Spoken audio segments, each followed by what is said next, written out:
Hi everyone, I'm Reds from Yatoro, Lesotho's nationwide mobile library.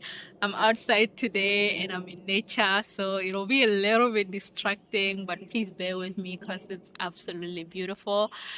Today I'm going to talk about the trip or the walk or the hike, whatever you want to call it, that I took walking from Vancouver to Whitehorse this past weekend. That was about a 41-kilometer walk. I'm still thinking, why didn't I just do a marathon? But anyway, it was around 41. The target was to do 60,000 steps. So I was able to complete that, and I'm going to share about my experience. First of all, I'll cover why exactly did I want to do this, and then I will cover a little bit about my planning process, what I took into account, and then obviously I'll discuss the walk itself, how that was like, the experience, and then finally I'll cover some of the key lessons that I learned. So what drove me into walking 60,000 steps? Walking is not a new thing for me. That's like my key self-care, if you will. That's how I reflect. That's how I almost like retreat. And now I do these pretty much every year. I did one. My very first long walk was in 2020 when I was back in Lesotho. But most recently, I did one last year and I walked 55,000 steps. And this year, I wanted to top it up a little bit and walk 60 steps. And I do this to almost like retreat, leave everything that I know. And I do these alone so that I can have time, to breathe in, breathe out, reflect on what matters to me. And lifelong learning is the cause that I really do care about very, very deeply. And so I got time on this walk to think about that. What does that look like? What does that look like for Nyotoro, this nationwide mobile library in Lesotho? What kind of resources do people need, the Basotho people? So those are some of the things that I get an opportunity to really think about when I'm on these walks. And I was so grateful that I got to do that this past weekend. So what did planning look like? Oh my God, I wish I had planned better. First of all, I didn't know where I wanted to go. So I kept asking some of my friends. I would just tell them, hey, I'm walking. And I thought I would walk more like to the interior, to like Hope or Abbotsford. But then my friends were like, no, there are no sidewalks. Don't go there. Some of my friends were suggesting that I actually do a hike because there are some longer hikes. So I was considering that too. But then one of my friends suggested that I walk to White Rock. And since I had no plan of my own, I was just like, this sounds great. It'll be nice to say that I walked from one place to another, which is like that far. So that was fun. The day before, I didn't sleep that well. I was looking at my Fitbit, like sleep records, and it looked like that night I slept like 4 hours. So in the morning, I was a little bit exhausted, but I still did it. And I guess the planning that goes into it, definitely, if you're considering doing this walk, definitely consider water. Also consider planning your route, but planning your route, most definitely thinking about where are the pit stops for washrooms, because that was my biggest challenge. I won't lie, like I couldn't find public washrooms. So next thing to consider when planning, definitely charging your phone. Oh my goodness, my phone was around 70% when I left home. I figured, oh, this will do. I didn't realize it ran by so quickly. So it's good because then that means I wasn't distracted by like a podcast or something. And then I can focus on like actually retreating and thinking about the things that I wanted to think about. But still, it made the journey a little bit harder, and also it made the journey a little bit worrisome because I was always worried that my battery was gonna run off. So that would mean I have no map. So I would get lost in the middle of nowhere. And so if you're doing this, 100% make sure you charge your phone. Next, we are going to talk about the walk itself. So I woke up around 5 a.m. That was the plan. I woke up around 5 a.m. I decided to shower first, thinking that that would make me feel better. And then I didn't have breakfast because I guess it was too early.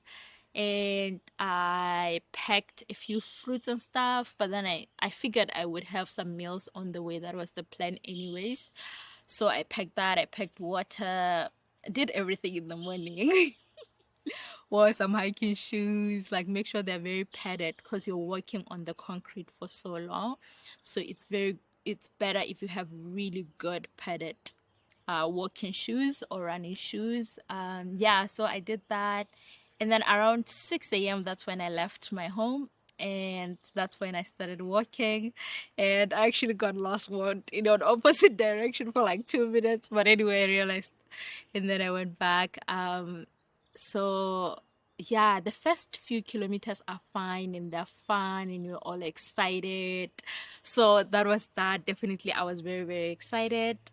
And then as it goes by, obviously you get tired, you get bored, you're just like, what's going on? But the good news about a walk between Vancouver and Whitehorse is that there's a lot of neighborhoods, activity, so you're not really in the middle of nowhere. So that means those things distract you anyway, so you don't feel too in the wild. So that was really good. And then the other beautiful thing was that I took this journey on a sunny day, and it was a very long day. So I wasn't worried about rain. I wasn't worrying about it getting too dark before I get there. So that was really good. And I would advise that you definitely do that in the summer. May being probably the best month to do it because it's not as hot. Because I think if I were to do it in July when it's like extremely hot, that wouldn't be ideal either, especially because you would have to consume so much water and then you would have to pee, which is the problem that I mentioned earlier. Anyway, yeah, and one thing that I did was to walk super slow. So my only goal was to finish 60,000 steps. Speed was not part of the goal, it was not part of the plan. And so that meant that if I needed to sit down for 5 minutes, I sat down for 5 minutes. If I needed to lie down for 20 minutes, I lied down for 20 minutes. I just sort of like listened to what my body needed. But then I also realized as you walk, I think it's around Surrey, there's a lot of pollen, I think, in the air. So I started sneezing like crazy. I thought I was gonna catch a cold because normally I'm not allergic. So I was surprised. I'm like, what's going on? Why am I sneezing? I started sneezing. And anyway, so that's another thing to think about. What are you allergic to that might be on the way? But another thing that I decided to do, I decided to have lunch, proper lunch in a restaurant. I love Indian food, so definitely in an Indian restaurant. I decided to have proper lunch. During that lunch, I sat down, put my shoes off, rested, took a slight nap when they were preparing my food and after. And then also I charged my phone in that restaurant. I was like, can you please charge my phone? So I took probably close to an hour in that restaurant, just like chilling, figuring things out, resting. And then after that I left. And then when I was up, well, actually I was already in White Rock, but I was not at the White Rock, which is where I wanted to reach. I wasn't on the White Rock. Anyway, I was already in the city of White Rock. And I went to another restaurant and I had dinner. So like a whole full meal dinner, another hour that I spent there, again charging my phone, again taking a nap, recharging. Still I wasn't in 60,000 steps, so it takes a long time. Anyway, yeah, so and then I walked after that dinner and I rested still on the way. I will admit the last 10 or 5,000 steps are the hardest. I would walk like 5 minutes, my feet would hurt. I would have to sit down, stretch, walk 5 more minutes, sit down, stretch. So that was like insane. And then finally, I reached White Rock, the actual White Rock, and it was so much fun. I was so much happy. I forgot about all my troubles.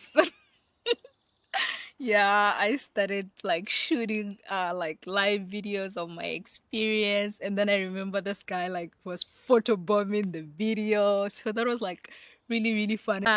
Anyway, so finally, what are some of the lessons that I learned from this experience? First of all, I think when you tell people that you'll do something, it's far more likely that you'll do it. Because if I hadn't told my friends many, many times that I'm gonna walk, I'm walking tomorrow, I wouldn't have walked.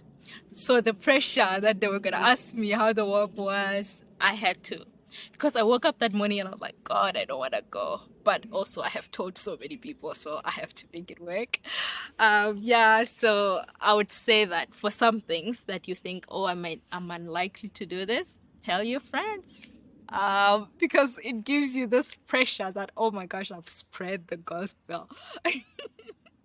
Anyway, so that's lesson number one. Lesson number two is that these walks, usually I'm walking at places that I've never been to. I had never been to White Rock. I'd never walked the streets.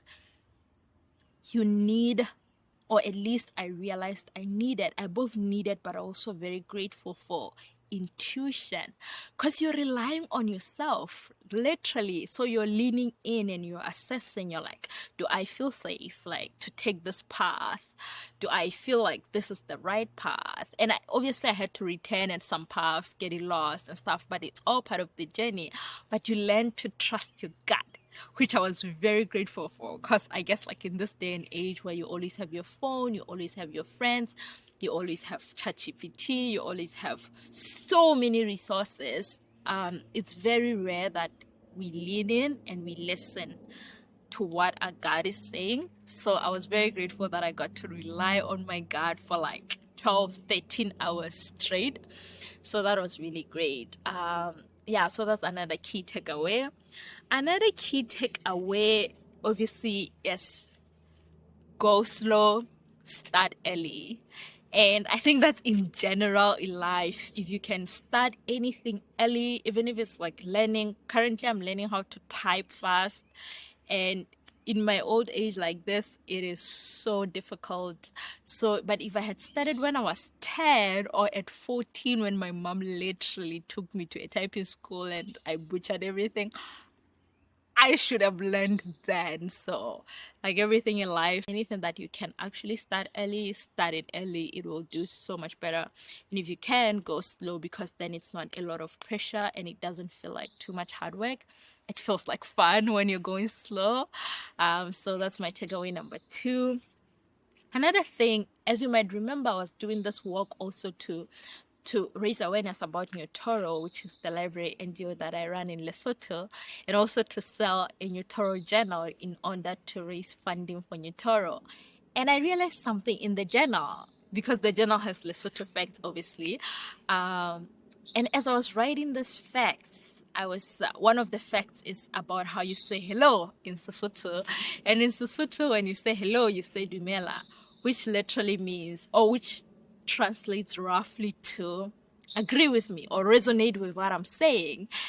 And I got to reflect on this fact a little bit, and I'm like, my entire life, since I was like a baby, I was told, agree with me, resonate with what I literally tens of thousands of times, because people greet you like 10, 20, 50 times a day. We are a very creative, very social community. And I'm just like, maybe it's not my fault that I'm so agreeable.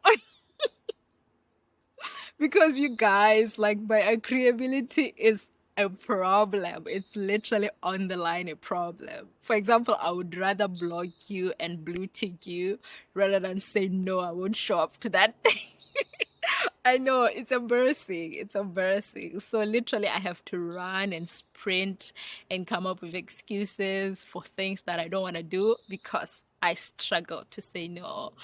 Anyway, but like the realization, they always say awareness is the first step. So now, hopefully, I'll start learning to say no a little bit more. But if you meet Basotho people and they say yes all the time, please realize that like we have been told a billion times that agree with what I'm saying, resonate with what I'm saying. So maybe it's not our fault after all. Yeah, that's pretty much all the lessons that I learned. First of all, thank you.